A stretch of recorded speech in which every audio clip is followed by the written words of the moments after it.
ಹುಟ್ಟಿದವಳೆಂದು ಶ್ರೀಕೃಷ್ಣ ಪರಮಾತ್ಮರು ತಿಳಿಸಿರುವರು. ಆ ತಾಯಿಗಾಗಿ ಕೆಲ ಕಾಲ ಕಾಯುವೆನು.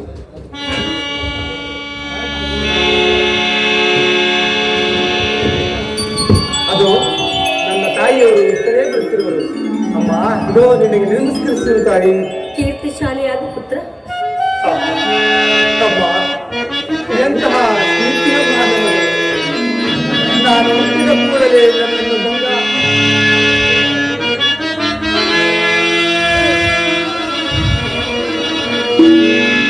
ಬಹುದಿನದ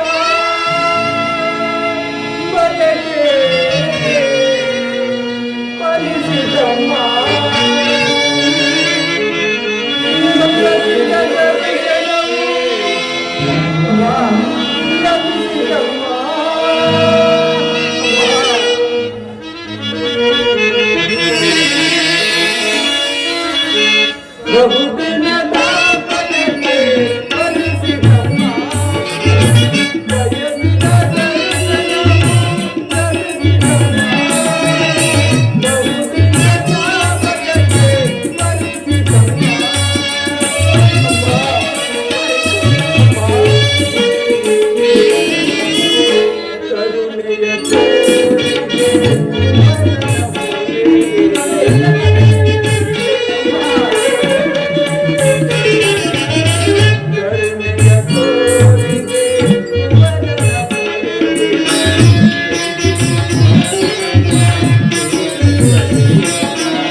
ಅಮ್ಮ, ಎಂತಹ ಕೀರ್ತಿಯಮ್ಮ ನಾನು ಹುಟ್ಟಿದ ಕೂಡಲೇ ಗಂಗಾ ನದಿಯಲ್ಲಿ ನನ್ನನ್ನು ತೇಲಿ ಬಿಡಲು ನಾನು ಮಾಡಿದ ಪಾಪವಾದರೂ ಏನು ತಾಯಿ?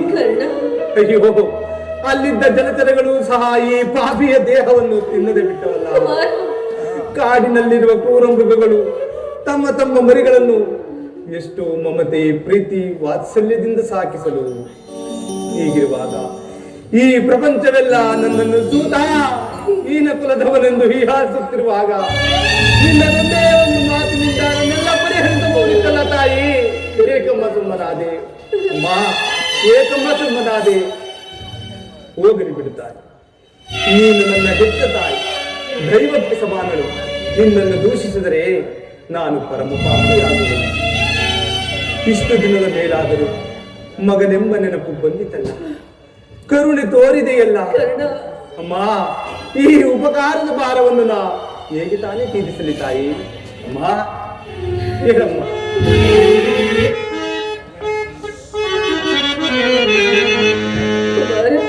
ಅಮ್ಮ,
ನೀನು ಹೀಗೆಲ್ಲ ಮಾತನಾಡುವುದರಿಂದ ಮೊದಲೇ ನೊಂದು ಹೋಗಿರು ನನ್ನ ಮನಸ್ಸಿಗೆ ನಿನ್ನ ಮಾತುಗಳು ಶೂಲದಂತೆ ಇರುತ್ತಿರುವುದು. ಕುಮಾರ, ಬಾಲ್ಯದಲ್ಲಿ ನಾನು ಮಾಡಿದ ಅಪರಾಧದಿಂದ ಅದೆಷ್ಟು ಕಷ್ಟಪಟ್ಟೆಯೋ ಅದಕ್ಕೆಲ್ಲ ಪಾಪಿಯಾದ ನಾನೇ ಕಾರಣರು. ಅಮ್ಮ, ನೀನು ಆ ರೀತಿ ಮಾತನಾಡಬಹುದು.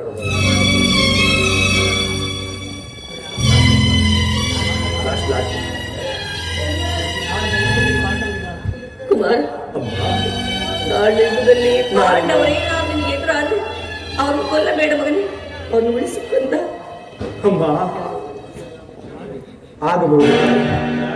ಯಾರನ್ನಾದರೂ ಉಳಿಸಿದರೆ ಆ ನನ್ನ ಪರಮ ವೈರಿಯಾದ ಆ ಅರ್ಜುನನನ್ನು ಮಾತನಾಡಿಸಲಾರೆ. ಅಮ್ಮ, ಏನೆಂದೆ ಮಗನೇ? ಅಮ್ಮ, ಹೌದು ತಾಯಿ, ಆ ಅರ್ಜುನನನ್ನು ಮಾತ್ರ ಉಳಿಸಲಾರೆ. ಕರ್ಣ, ಆತನೊಡನೆ ಯುದ್ಧ ಮಾಡುವುದನ್ನು ಆ ನನ್ನ ಸ್ವಾಮಿಯಾದ ಕೌರವೇಶ್ವರನು ನೋಡಿ ಸಂತೋಷ ಪಟ್ಟರೆ ಆಗ ನನ್ನ ಜನ್ಮವು ಸಾರ್ಥಕವಾಗುವುದು. ಅಮ್ಮ, ಈ ಪ್ರಪಂಚದಲ್ಲಿ ನಮ್ಮೀರ್ವರಲ್ಲಿ ಒಬ್ಬರಿಗೆ ಮಾತ್ರ ಸ್ಥಾನವಿರುವುದು. ನನ್ನಿಂದ ಅರ್ಜುನನೇ ಆತನಾಗಲಿ, ಅರ್ಜುನನಿಂದ ನಾನೇ ಆತನಾಗಲಿ. ನಿನಗೆ 5 ಮಕ್ಕಳು ಉಳಿದೇ ಉಳಿಯುವ ತಾಯಿ, ಬ್ರಹ್ಮ ನಿನ್ನ ಚಿಂತೆಯನ್ನು. ಅರ್ಜುನನ ಮೇಲೆ ನಿನಗೆ ಇಷ್ಟೊಂದು ದ್ವೇಷ? ಹೋಗಲಿ ಬಿಡು ಮಗನೇ, ನಾನು ನಿನಗೆ ಹೆಚ್ಚಿಗೆ ತೊಂದರೆಗೊಳಿಸಿದ್ದಾರೆ. ಕಡೆಯದಾಗಿ ನನ್ನದೊಂದು ಮಾತನ್ನು ನಡೆಸಿಕೊಡು. ಅದೇನು ಕೇಳುತ್ತಾಯಿ? ಖಂಡಿತವಾಗಿ ನಡೆಸಿಕೊಡುವೆನು, ಸತ್ಯವಾಗಿಯೂ ನಡೆಸಿಕೊಡುವೆನು.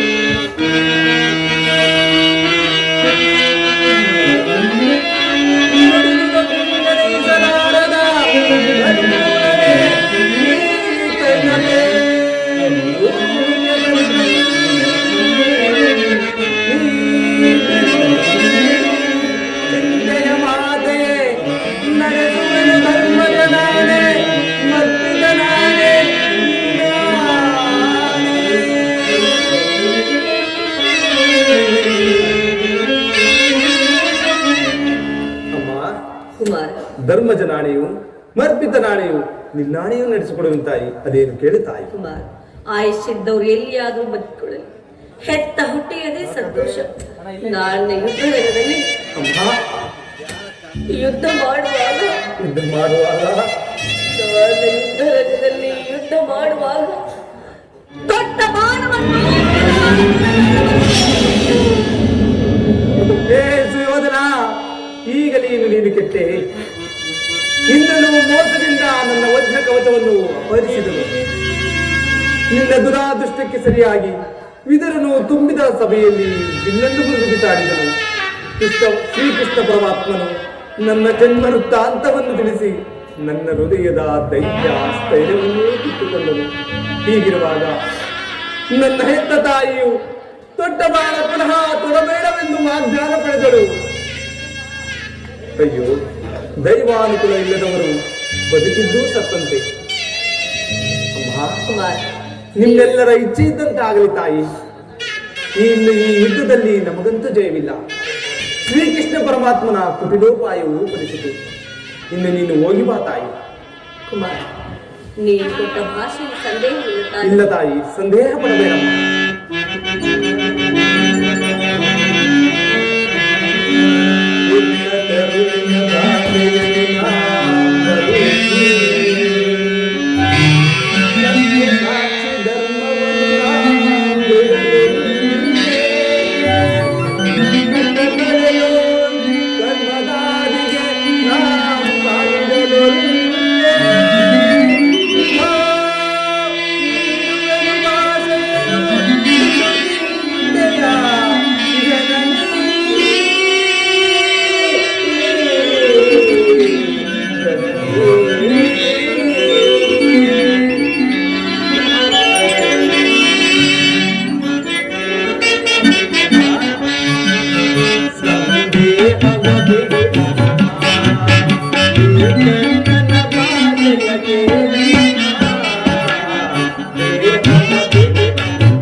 ಬೇಕು ತಾಯಿ. ನಿನ್ನಾಳೆಯೂ ನಡೆಸಿಕೊಳ್ಳುವೆನು. ನೀನು ನಿಸ್ಸಂದೇಹವಾಗಿ ಹೋಗಿ ಬಾ ತಾಯಿ. ಅಮ್ಮ, ಅಮ್ಮ, ಕಡೆಯದಾಗಿ ನನ್ನದೊಂದು ಮಾತನ್ನು ನಡೆಸಿಕೊಡಬೇಕೆಂದು ನಿನ್ನಲ್ಲಿ ಬೇಡಿಕೊಳ್ಳುವೆನು ತಾಯಿ. ಅದೇನು ಹೇಳು ಮಗನೇ. ಅಮ್ಮ, ಈ ಯುದ್ಧವು ಮುಗಿಯುವವರೆಗೂ ನಾನು ನಿನ್ನ ಮಗನೆಂಬ ವಿಚಾರವನ್ನು ಯಾರಲ್ಲಿಯೂ ತಿಳಿಸಬೇಡ ತಾಯಿ. ಅಮ್ಮ, ಒಂದು ವೇಳೆ ಈ ಯುದ್ಧದಲ್ಲಿ ನಾನೇನಾದರೂ ಹತನಾದರೆ ಅಮ್ಮ, ಸತ್ಯಸಂಧನಾದ ಧರ್ಮರಾಯನಿಂದಲೇ ನನ್ನ ಉತ್ತರ ಕ್ರಿಯಾದಿಗಳನ್ನು ನಡೆಸಿಕೊಡಬೇಕೆಂದು ನಿನ್ನಲ್ಲಿ ಬೇಡಿಕೊಳ್ಳುವೆನು ತಾಯಿ. ಇದೊಂದು ಕಾರ್ಯವನ್ನು ನಡೆಸಿಕೊಡು ತಾಯಿ. ಇಂತಹ ಸಂಕಟ ನಾಶಗಳಿಂದ ಈ ಸಾಮ್ರಾಜ್ಯ ಉಳಿಯುವುದೇ ಆದ್ರೆ ಅಂತಹ ಸಾಮ್ರಾಜ್ಯವೇ ಇಲ್ಲದೆ ನಾಶವಾಗಿ ಹೋಗಲಿ ಮಗನೇ, ನಾಶವಾಗಿ ಹೋಗಲಿ.